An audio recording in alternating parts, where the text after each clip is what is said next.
Hi everyone, welcome to the channel Chemistry by Simran Khosla, where we are going to learn the method of drawing various type of resonating structures. In this video, we are going to learn that what are the 6 types of conjugation which will further help us to draw various type of resonating structures. And along with it, I will be telling you the approaches. I will be telling you some rules and regulations which you need to follow while drawing such type of structures. So let's start this by just sharing the screen, and here it is. Drawing resonating structures. ये अभी हम देखेंगे कि resonating structures किस तरीके से बनाए जा सकते हैं। एक्चुअल में होता क्या है, जब हम ऑर्गेनिक मॉलिक्यूल से डील करते हैं तो ऑर्गेनिक मॉलिक्यूल्स बहुत सारे हैं हमारे पास जिनका बिहेवियर एक सिंगल न्यू स्ट्रक्चर से एक्सप्लेन नहीं किया जा सकता है। एक ऐसी एग्जांपल जिसकी मैं आपसे बात करना चाहूंगी अभी, and this is about benzene. Benzene का अगर हम नॉर्मल देखते हैं स्ट्रक्चर, इसमें 3 है डबल बॉन्ड्स और 3 है single bonds. Carbon double bond carbon की बॉन्ड लेंथ है 134 picometre. Carbon single bond carbon की बॉन्ड लेंथ है 154 पिकोमीटर। लेकिन जब एक्सपेरिमेंटली ऑब्जर्व किया गया तो ये बेंजीन के 6 बॉन्ड्स जो थे वो सिमिलर बॉन्ड लेंथ के आए, और वो बॉन्ड लेंथ थी 139 पिकोमीटर की। So this was quite surprising, क्योंकि हमारे अकॉर्डिंगली तो ऐसा था कि 3 कार्बन डबल बॉन्ड कार्बन को कॉरेस्पॉन्ड करेंगी और 3 कार्बन सिंगल बॉन्ड कार्बन को करेगी। बट ये क्या देख रहे थे हम कि 6 के 6 बॉन्ड लेंथ ही एकदम से सिमिलर थी, 6 की 6 बॉन्ड लेंथ बराबर आ रही थी 139 के। तो मतलब कुछ ना कुछ प्रॉब्लम थी, हमारे कंसेप्ट में प्रॉब्लम थी। तो फिर कंसेप्ट जो है रेजोनेंस का यहाँ पे एक्सप्लेन कर पाया कि बेसिकली क्या होता है कि यहाँ पे डीलोकलाइजेशन होती है इलेक्ट्रॉन्स की, डीलोकलाइजेशन होती है, कॉन्जुगेशन होती है। ठीक है, उसमें क्या होता है कि ये जो आपको पाई बॉन्ड्स नजर आ रहे हैं ये ऐसे फर्दर डीलोकलाइज करेंगे। तो अब डीलोकलाइज करके अगले टाइम, जैसे ये वाला बॉन्ड यहाँ पे गया तो ये यहाँ पे शिफ्ट, अगला उसके आगे, देन ये वाला यहाँ। तो ध्यान से देखिए एक बार डायरेक्शंस, मैं दोबारा एक्सप्लेन कर देती हूँ। अगर आपको लगा हो कि ये नहीं समझ आया तो मैं एक बार इस पॉइंट को दोबारा एक्सप्लेन करती हूँ, क्योंकि इनको समझना बहुत इंपॉर्टेंट है। देखिए जैसे ये बेंजीन है ना, तो बेंजीन में सबसे पहले मैंने ऐसे बॉन्ड बनाया हुआ है। तो अब इसके कॉरेस्पॉन्डिंग एक और मैं बना देती हूँ, फिर आप साथ साथ ऑब्जर्व करना कि ये वाला बॉन्ड अगर यहाँ पे मूव करता है तो इधर आ गया, इसका कॉरेस्पॉन्डिंग बॉन्ड आगे, एंड ये वाला आगे, तो इस तरीके से आगे आगे चला जाएगा। तो ओवरऑल ना तो स्ट्रक्चर ये मिली बेंजीन की, ना ही ये मिली। ये थी सिर्फ और सिर्फ कॉन्ट्रीब्यूटिंग स्ट्रक्चर। जो एक्चुअल में स्ट्रक्चर आई वो था इनका रेजोनेंस हाइब्रिड, और उसी के कॉरेस्पॉन्डिंग हमारे पास बॉन्ड लेंथ आई थी 139 पिकोमीटर। तो इसको हम ऐसे शो कर देते हैं, इसमें हम शो करते हैं कि इलेक्ट्रॉन डेंसिटी पूरी की पूरी क्या है, सर्क्यूलेटेड है। ठीक है ना, पूरी की पूरी जो है डीलोकलाइज्ड है। और ऐसे आप देख सकते हैं कि यहाँ पे 2 स्ट्रक्चर्स बनी है रेजोनेटिंग 1 एंड 2। इसी तरीके से कोई आपके पास ऐसा होगा जहाँ पे 5 स्ट्रक्चर्स होंगी, किसी में 6 होंगी, किसी में उससे भी ज्यादा, किसी में उससे कम। तो जितनी ज्यादा रेजोनेटिंग स्ट्रक्चर्स होंगी, more the resonating structures more stable is the compound. जितनी रेजोनेटिंग स्ट्रक्चर्स उतना कंपाउंड स्टेबल। ठीक है, और इन स्ट्रक्चर्स को क्या बोला जाता है? इन स्ट्रक्चर्स को बोला जाता है canonical structures, resonating structures, contributing structures. तो ये तीनों ही नाम है इसके, कैनोनिकल, रेजोनेटिंग और कॉन्ट्रीब्यूटिंग स्ट्रक्चर्स।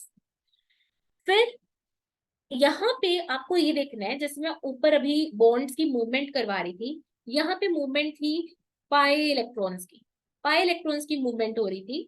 यहाँ पे सिर्फ और सिर्फ पाई इलेक्ट्रॉन्स की मूवमेंट नहीं होती है, आप जैसे और भी मॉलिक्यूल्स देखोगे आपको पता चलेगा कि not only the pi electrons can move, actual में जो सिंगल अनपेयर्ड इलेक्ट्रॉन्स है वो भी मूव कर सकते हैं, लोन पेयर ऑफ इलेक्ट्रॉन है वो भी मूव कर सकते हैं।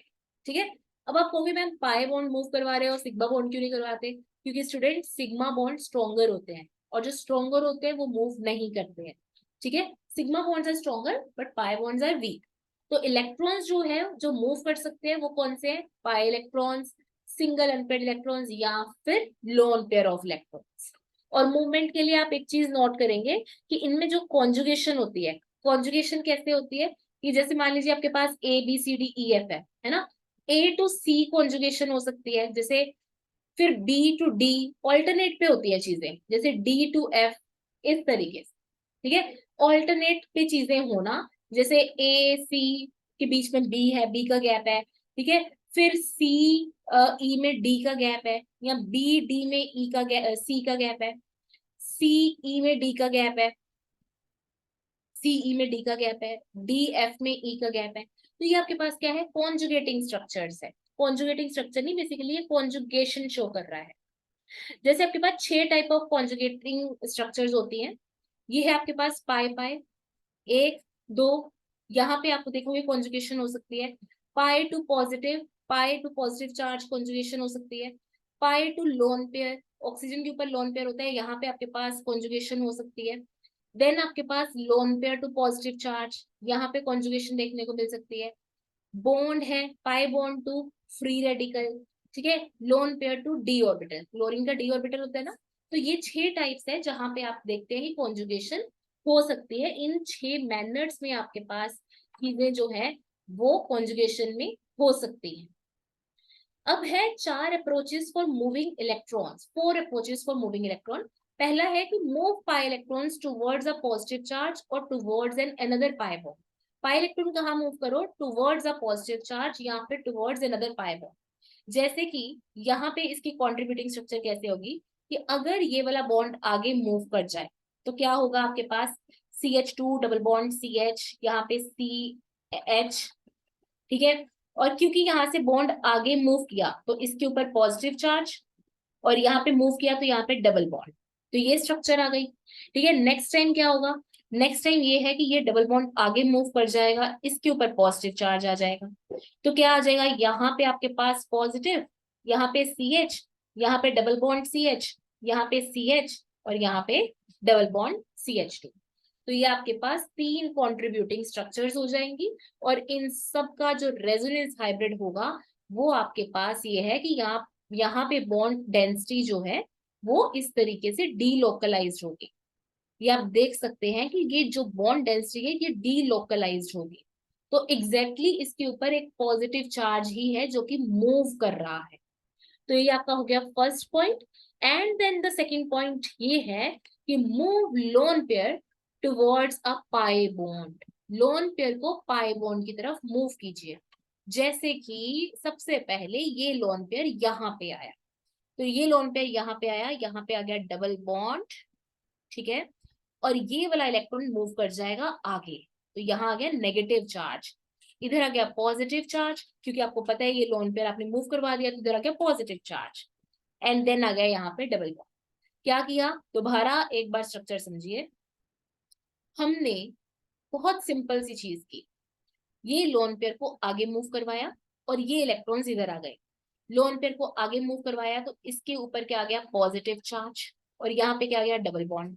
ये जो शिफ्ट करके यहाँ पे आया है, यहाँ पे क्या आ गया, नेगेटिव चार्ज, और ये वाला बॉन्ड एज इट इज रहा।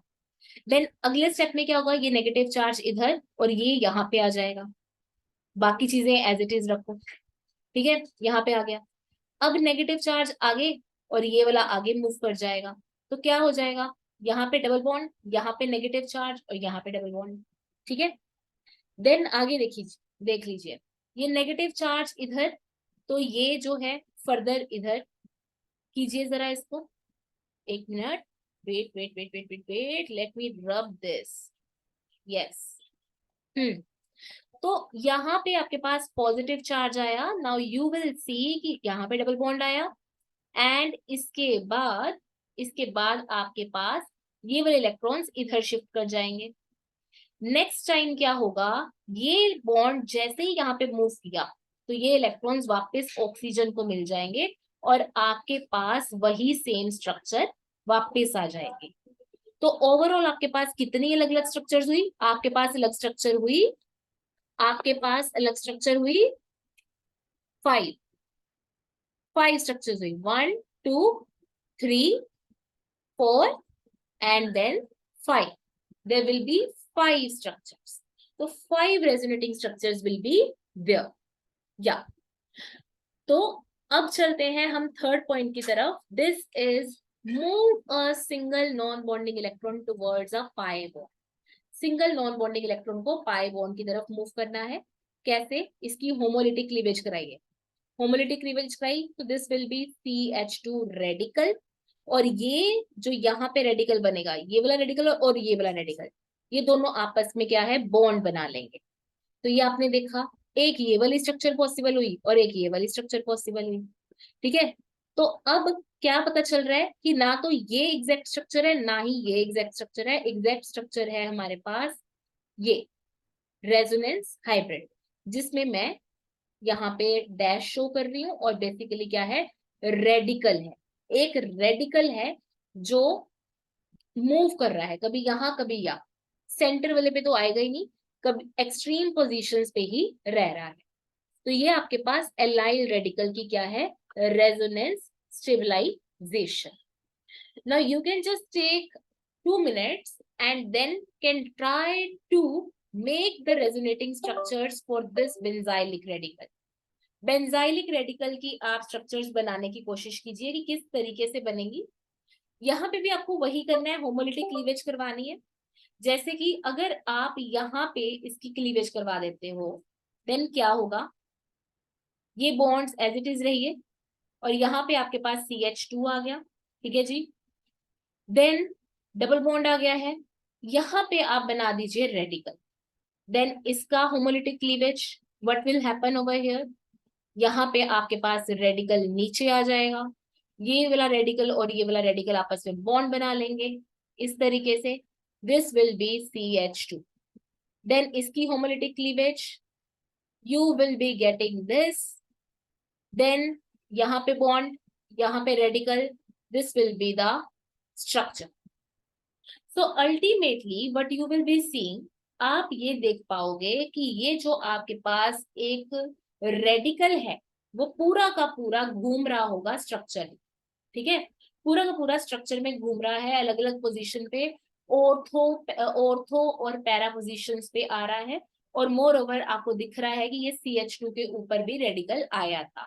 तो ये क्या है, इसकी रेजोनेटिंग स्ट्रक्चर्स जिसमें आपको अलग अलग देखने को मिला. So this is the resonance stabilization of benzylic radical. Fine. तो ये हमने अलग अलग तरीके देखे कि रेजोनेंस कैसे स्टेबलाइज, रेजोनेंस से कैसे स्टेबलाइजेशन हो सकती है. मैंने बताया कि जितनी रेजोनेटिंग स्ट्रक्चर्स होगी उतनी ही ज्यादा स्टेबिलिटी होगी. और फिर भी एक केस बचता है हमारा डिस्कस करना कि when electrons can be moved in more than one direction. अगर आपको फिर भी कभी कंफ्यूजन आए, फिर भी कभी ऐसा लगे कि इलेक्ट्रॉन्स तो एक से ज्यादा डायरेक्शन में मूव कर सकते हैं, इधर भी मूव कर सकते हैं, दूसरी साइड भी मूव कर सकते हैं, तो कहाँ मूव करवाओगे, आप मूव करवाओगे जहां पे ज्यादा इलेक्ट्रोनेगेटिव एटम है. जो ज्यादा इलेक्ट्रोनेगेटिव एटम होगा आप उसकी तरफ मूव करवा देना, वहां से आपके पास सही रेजोनेटिंग स्ट्रक्चर आएगी.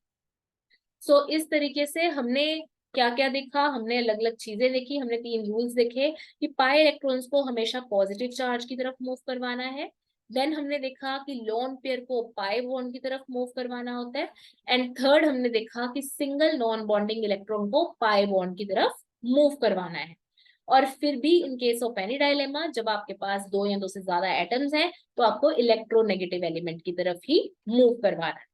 So these are the 4 approaches for drawing the resonating structure. इसके लिए आपको पता होना चाहिए कि resonating structure बना किन केसेस में सकते हैं. इनको हम बना सकते हैं इन 6 केसेस में जो मैंने यहाँ पे डिस्कस किए. ये 6 केसेस हैं कॉन्जुगेशन के. कॉन्जुगेशन कैसे होती है वो मैं बता चुकी हूँ कि जैसे ऑल्टरनेट पे होती है, जैसे A और C पे, देन C और E, D और F. तो ये क्या है, कॉन्जुगेशन, यानी ऑल्टरनेट पे कोई चीजें होनी. जैसे AC ऑल्टरनेट है, BD ऑल्टरनेट है, DF ऑल्टरनेट है, तो ऑल्टरनेट होता है एक छोड़ के एक, ऐसे. So this is all about this lecture. I hope you have understood this lecture. और इसके बाद आपको resonating structures draw करने में कोई problem नहीं आएगी. Even then, if you are facing any type of doubt, you are free to ask me in the comment section. So see you in the next video. Bye bye. Take care.